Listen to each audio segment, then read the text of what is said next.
The Conservative leadership race has changed drastically ever since the race began and ever since Erin O'Toole was ousted by the Conservative Party as leader of the Conservative Party. Patrick Brown was disqualified from the race after being seen as one of the top candidates in the race.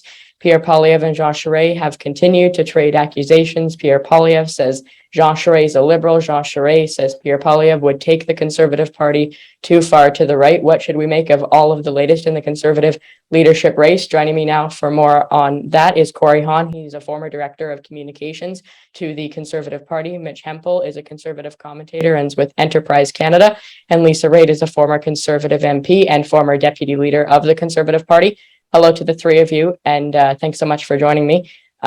Cory, I'll start out with you. Obviously, the Conservative leadership race has, as I mentioned, changed drastically ever since it first began. What do you make of, the piece that I mentioned as to, Jean Charest, Pierre Poilievre trading these accusations against each other, and what does it mean in terms of the actual unity within the Conservative Party? How harmful may that be, or is it really going to have any sort of an impact? Yeah, look, thanks for having me, Wyatt. But first and foremost, as you mentioned, the departure of Patrick Brown from this race, I think, has shifted the dynamic a little bit. You listen to his campaign; they've sold something like 150,000 memberships, claimed to. So those are effectively free agents out there in this leadership right now. So I think that really changed a lot of the dynamic and the leadership strategy for each of the campaigns on how they're going to go about and attract those members into their fold. And I think you saw a bit of that early on following Mr. Brown's departure with a lot of email pitches from the various candidates, some pitches direct to those members, direct about Patrick Brown. So a lot of the dynamic in that has shifted. And I think that in large part also led to why you saw a third Conservative Party leadership debate happen as kind of late in the process as it was. As I think the party kind of recognized that dynamic has shifted, and there's probably a need for the members kind of to see the five remainders kind of together one more time to really kind of square up their vote. As far as kind of the accusations that go back and forth, look, it's leadership contests are always spicy affairs, we'll call it. I think by and large, though, no matter who wins this, my personal opinion is Pierre Poilievre is going to win this.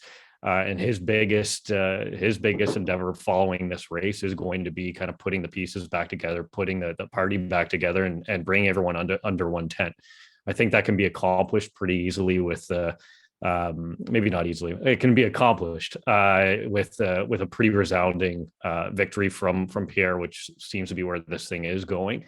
I think that will help bring the party together when you do have a clear winner.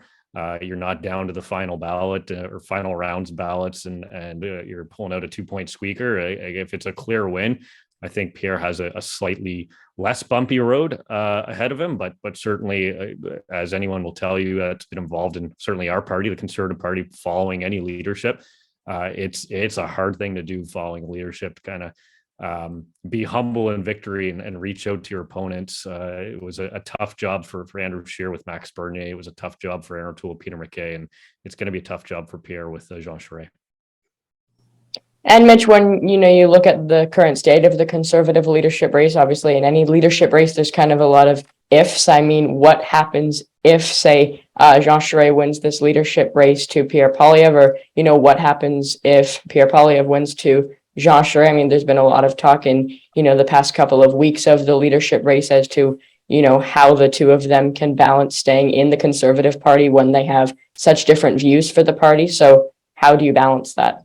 Well, if Jean Charest beats Pierre Poilievre for this leadership, you should go out and buy a lottery ticket. The reality, Cory is just bang on. We always end up coming together. These accusations that get thrown around in leaderships are always dumb, and they always happen.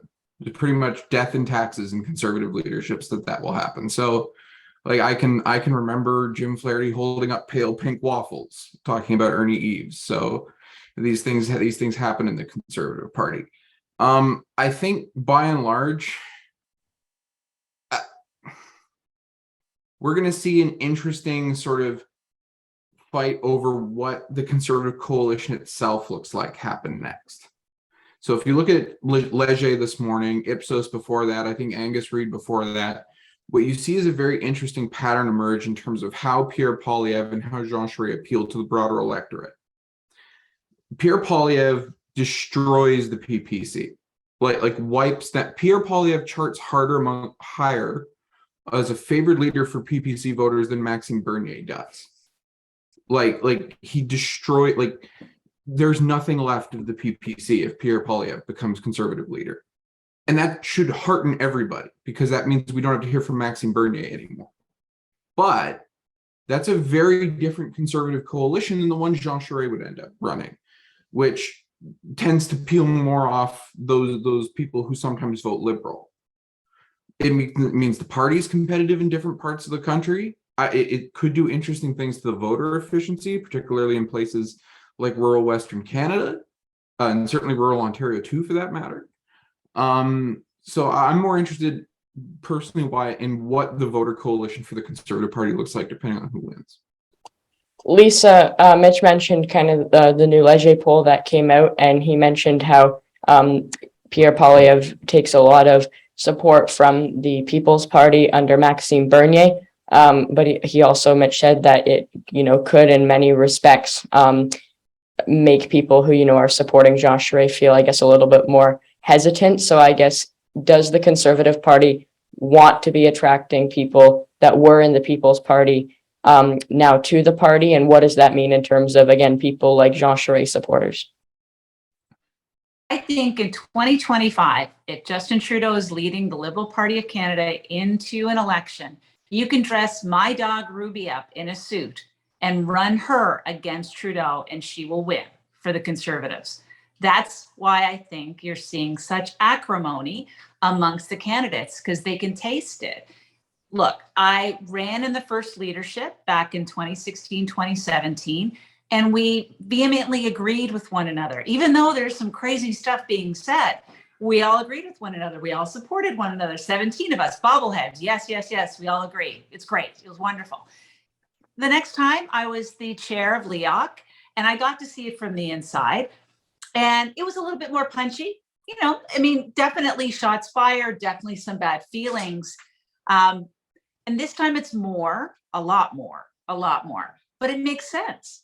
The farther you get from the last time we formed a government, the worse it's going to be in order to try to do whatever is possible to take the direction or take the party in the direction that you feel is the one that's going to win. And that's why you're seeing such, I would say, bold statements being made on all parties, on all sides. And I will give a shout out to Leslie Lewis. I thought she had a very nice piece in the past couple of days, and wherein she talked about, I felt like I was in couples therapy, where we all have to say something very nice. Why, you don't know what couples therapy is, but nonetheless, it's one of those things that your mom and dad may have to do one day. I hope they don't, but unlike my kids. But nonetheless, the reality is I felt like I was in couples therapy because we all had to say something nice about one another, and that I thought is the first step. That's the first step towards moving forward. And I think Leslyn provided, if Pierre wins, and certainly I can't disagree with the other two on the panel, Leslyn is providing that crack for people to come together. And I think that makes a lot of sense. But, it's the party is going to be the Conservative Party of Canada, and Trudeau, people will want to see the back of him. So I don't think it matters if it's PPC. I think PPC may dislike Trudeau more than some of the folks who would switch over to voting for a Charest-led Conservative government. But regardless, nobody likes him right now. It doesn't matter. And I stand by Ruby. I may put her on the ballot next time if we get that far. Her French is fantastic. Cory, Lisa mentioned that basically, the current Prime Minister Justin Trudeau, and some of the other Conservative leadership candidates, there are some Conservative leadership candidates who would do better than others if put against the Prime Minister. How do you look at kind of those numbers as to, how the different Conservative leadership candidates would do if put up against the Prime Minister in the next general election? Yeah, look, I think polls this far out are always tough to gauge, and one that tries to poll Conservative Party membership, I always take with a grain of salt. unless you're contacting direct to Conservative Party members and you have that membership list, which you shouldn't. But if you do, that's really the only way that you can accurately poll our membership. So on the membership side and who they support and why there's a wide gulf, take it with a grain of salt. I think those have to be self-identified Conservative members or supporters even. As far as the overall numbers, the nation numbers, what it will look like in an election in Canada with X leader or Y leader, I think but for the most part anyway, like again, far out, but the opponent, to Lisa's point, if it's Justin Trudeau, I feel good about Ruby. I would certainly work her campaign. Yeah, she needs Calm's help. But no, look, I think Justin Trudeau is kind of the Liberals' biggest, both their biggest weakness and maybe their biggest strength. Weirdly, it's good point. It's tough to imagine now with a liberal party in an election without Justin Trudeau, because I think he does perform quite well in a general. But man, you've got to be looking at these last 3 elections as the prime minister must be seeing his numbers go down every election since 2015, which is the opposite of what we saw with Mr. Harper, where he only grew up until 2015 when he was finally defeated. Justin Trudeau's his best time was 2015, and it's been downhill since. So not to circle back to Lisa's point, but I think it's an important one. The other reason why you're seeing a bit of a heated race is what's at stake. And I feel like a broken record because I've said this so many times over the last, what are we into, 8 months? It's cliche, but I mean, what's at stake is huge. This is a real shot at the prime minister's office. And I think Conservative Party members, as they've shown through the last 2 leaders, that's the expectation they certainly have on the next leader. So the pressure is on both during this leadership, knowing what's possibly at stake and knowing that you've basically got one kick at this can, because the Conservative Party membership right now, they're restless. They want to win, and nothing short of that is going to satisfy them. Correct. And Mitch, obviously, whether or not you support Prime Minister Justin Trudeau, obviously, basically everyone has to agree that in a certain sense, he's a good campaigner. He's won the last 3 elections. How does the Conservative Party, pick a leader that can be just as good or an even better campaigner than, say, the Prime Minister? Well, it's a good point. One of the things that is true, and it was true of us in 2015, it is probably true of Conservatives in every election since, is you always go wrong underestimating your opponent. And we thought that nice hair, though, was going to work in 2015. And we got our hair cut pretty severely. So underestimating, and in all honesty, Justin Trudeau is a top 5 campaigner in post-war Canadian history. Like, he's on a real short list. There are reasons for that are good and bad. The Pierre's shown a lot of dynamism on the campaign, which is good. There's sort of been 2 Pierre Poilievres on the campaign. There's been the guy who sends me emails about the World Economic Forum and a bunch of wankers over in Europe. And there's been the guy who has electrifying 3-minute videos on the Toronto Island Airport.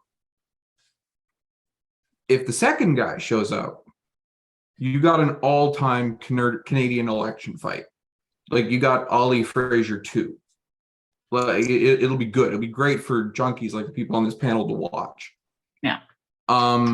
If the first guy shows up, I don't know what happens. The reality, to Cory's point, is there's a lot of people in the Conservative Party right now that are very angry and very motivated. And very motivated not always by things we would like them to be motivated about. Hence why I get angry emails about the World Economic Forum. Those people are coming out to vote. Yep. So I don't know that it's a disqualifier that he talks about those things. I don't know that it necessarily even harms him. With some people it does. But guess what? We're never winning Parkdale High Park. Ever. Even with the wonderful Lisa Raitt as leader, we would not win Parkdale High Park. Thank you for that, Mitch. Lisa, just before we conclude, I mean, to what extent of what Mitch just mentioned, you know, issues such as what Pierre Poilievre has been talking about over the campaign, like he's mentioned a lot of stuff regarding the World Economic Forum, again, as Mitch mentioned. Is that good or bad? Well, we're going to find out.